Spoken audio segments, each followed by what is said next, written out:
तुम सुख की तलाश में हो।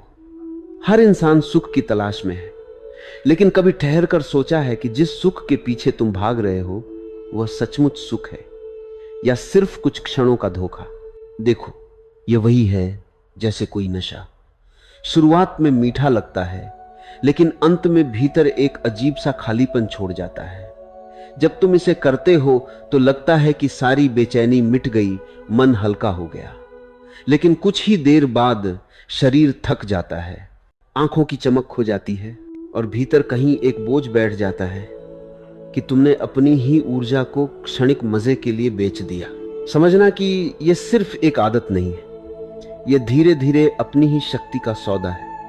और यही सबसे खतरनाक है। तुम सोचते हो कि यह तुम्हारा निजी मामला है, लेकिन यह धीरे धीरे तुम्हारी आत्मा में उतरता है, तुम्हारे आत्मविश्वास में झलकने लगता है, तुम्हारे चलने, बोलने, देखने के ढंग में दिखाई देने लगता है। असल समस्या यह नहीं है कि यह शरीर को थका देता है, असली खतरा यह है कि यह तुम्हारे मन को गुलाम बना देता है। एक आदत, एक चक्र, उत्तेजना, सुख, थकान और फिर वही चाहत। तुम सोचते हो कि तुम इसे नियंत्रित कर रहे हो, लेकिन धीरे धीरे यह तुम्हें नियंत्रित करने लगता है। एक तस्वीर, एक वीडियो, एक नोटिफिकेशन और तुम्हारा मन उसी पुराने रास्ते पर दौड़ पड़ता है। तुम चाहकर भी दूर नहीं रह पाते, क्योंकि तुम्हारे भीतर यह पैटर्न बन चुका है कि तनाव या अकेलेपन से बचने का सबसे आसान तरीका यही है। यह कोई असली आजादी नहीं, यह मानसिक कैद है। और कैद चाहे शरीर की हो या मन की, दोनों ही आत्मा को जकड़ देती है। यह सिर्फ एक क्रिया नहीं है, यह तुम्हारे भीतर के खालीपन का आईना है। जब तुम अकेले हो, बेचैन हो, भावनात्मक रूप से रिक्त हो, तब यह सामने आता है। यह उस कमी को भरने का सस्ता तरीका है, लेकिन कमी कभी भरती नहीं। तुम उसे बस कुछ पलों के लिए ढक देते हो, जैसे टूटी दीवार पर नया रंग, बाहर से सुंदर लगे, भीतर से वही दरारें बनी रहे।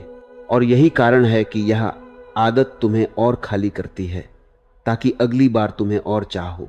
यही अंतहीन चक्र है, और जब तक तुम इसे पहचान कर तोड़ोगे नहीं, यह तुम्हें थकाता रहेगा। याद रखो, ऊर्जा ही तुम्हारी सबसे बड़ी पूंजी है। उसी से तुम सोचते हो, बोलते हो, रचते हो, प्रेम करते हो, सपने देखते हो। और यही ऊर्जा जब व्यर्थ जाती है तो सबसे तेज रिसाव वहीं होता है। तुम उस बीज को जो जीवन बना सकता है, कुछ क्षणों की चाह में नष्ट कर देते हो। यह वैसा है जैसे किसान अपने सबसे अच्छे बीज सड़क पर फेंक दे, सिर्फ इसलिए कि उसे पल भर हल्का महसूस करना है। जब यह ऊर्जा भीतर रहती है तो यह तुम्हें चुंबकीय बनाती है, आवाज में गहराई आती है, आंखों में चमक, चेहरे पर आत्मविश्वास, शरीर में ताकत। लेकिन जब यह व्यर्थ जाती है तो सब धीरे धीरे फीका पड़ता है। समस्या यह है कि लोग इसे गलत दृष्टि से देखने लगते हैं। वे इसे पाप या गलती मानकर दबाने लगते हैं। दबाने से यह और गहराई में बैठती है।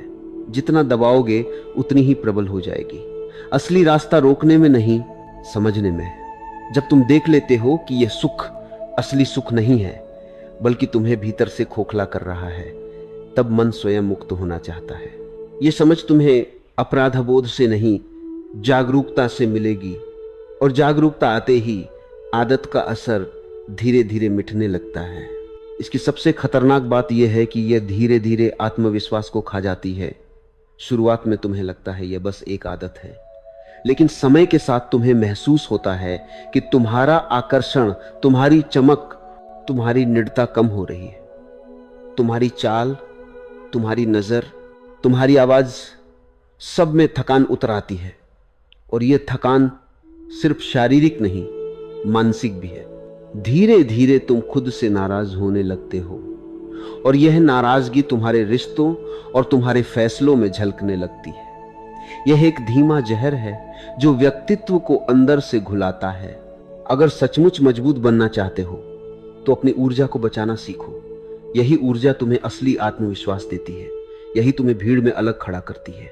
जब यह भीतर रहती है तो तुम्हारे शब्दों में असर आता है, तुम्हारे फैसलों में दृढ़ता आती है, और सबसे बड़ी बात, यह तुम्हें आत्मनियंत्रण का एहसास कराती है।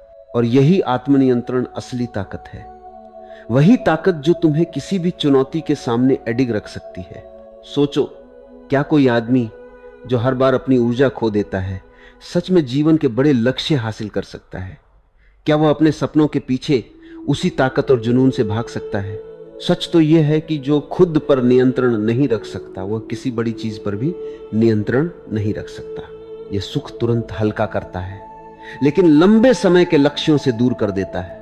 यह तुम्हें सुस्त, टालमटोल करने वाला बना देता है और धीरे धीरे तुम्हारा जीवन उन्हीं छोटे छोटे सुखों में सिमट जाता है, जबकि तुम कुछ महान कर सकते थे। मुक्ति का रास्ता है जागरूकता। खुद को दोष मत दो, लेकिन खुद को अंधा भी मत बनाओ।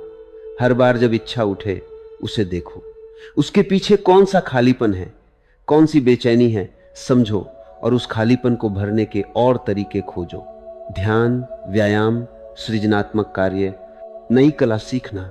जब यह ऊर्जा किसी सृजनात्मक कार्य में लगती है तो यह तुम्हें 10 गुना होकर लौटती है और यह सुख स्थायी होता है। यह तुम्हें थकाता नहीं, यह तुम्हें और बल देता है। अंत में खुद से प्रश्न करो, क्या मैं इतना कमजोर हूं कि एक पल की चाहत मुझे हरा दे, या मैं इतना मजबूत हूं कि अपनी ऊर्जा को बचाकर अपने जीवन को ऊंचा बना सकूं? सच्चा सुख वही है जो तुम्हें भीतर से स्वतंत्र करे। बाकी सब सुख नहीं, सिर्फ कैद है। और जब तुम यह भ्रम देख लोगे उस दिन समझोगे असली सुख बाहर नहीं है, असली सुख भीतर है। और वह सुख किसी आदत का गुलाम नहीं, तुम्हारी स्वतंत्रता का फल है।